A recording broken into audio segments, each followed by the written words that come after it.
Religion, like everything else, is divided in Cyprus. The religious leadership of the Greek and Turkish Cypriot communities had not met or talked to one another for decades. The Swedish facilitation brought the current two leaders together for the first time ever in 2011, known as the religious track of the Cyprus peace process, which is underway. This is an essential element of conflict resolution and peace building in Cyprus.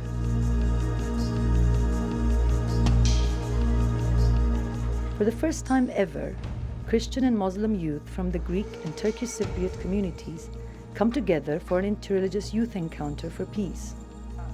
They are joined by Israeli and Palestinian, Jewish, Muslim and Christian youth from Jerusalem and Bethlehem. The encounter is supported by the two religious heads of the island. The 40 teenagers meet for the first time. They're filled with terrible images and horrific stereotypes of one another's community. They are curious and willing. At first, they approach each other with reluctance. The Greek and Turkish Cypriot youth talk of negative events that were never experienced by themselves, but seem part of their everyday reality transported through different interpretations of the past. Collective and yet selective memories of two intertwined communities filled with mutual mistrust, fear and insecurity, sadly divided by history. This, 30 years ago, was a Cypriot land. Now it's a Turkish. Well, Turkey doesn't... 30 years ago there wasn't a flag on this mountain. Well, they're right, but as long as they have the Greek flag, we're not going to take out the Turkish flag. They have the Greek flag there as well, so it's being two-faced.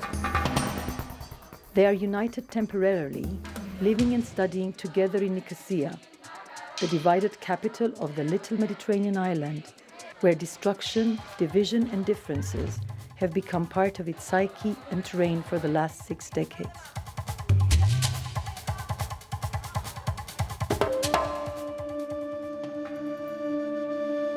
The youth witness together the mutual destruction visible all over the island, which stands in the way of peace. Churches, monasteries and mosques have fallen victim to human folly.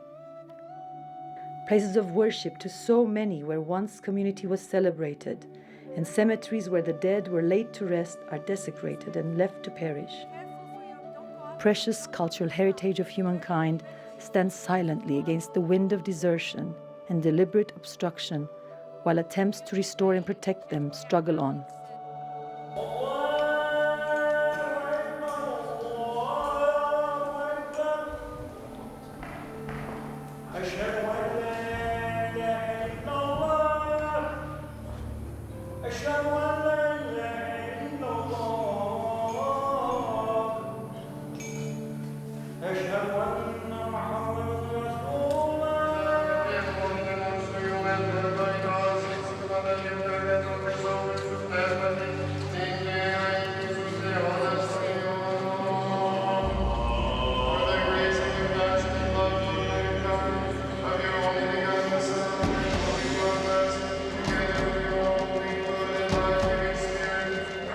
The teenagers demonstrated that no barbed wires, no twisted history, no power politics can stand between human relations.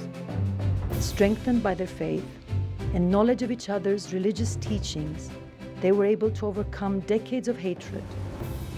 Giant stereotypes crumbled before their eyes like sandcastles. The interreligious youth encounter demonstrated that positive differences can be achieved in the Cyprus conflict by engaging with the faith communities of the island. If given the needed support, they can provide an alternative vision that can change the current discourse in Cyprus and bring a much-needed hope. The youth want to inspire others to join them and to give them hope that peace is not only possible, but it is also practical. It is a common history. It is something that helped everyone on this island to live together in the past. And why not in the future? We are all children of the same God. God wants us, first of all, to love Him, to love God with all our heart, with all our mind, and then to love each other. And this is the will of God. And anybody who hates or who kills is going contrary to the will of God.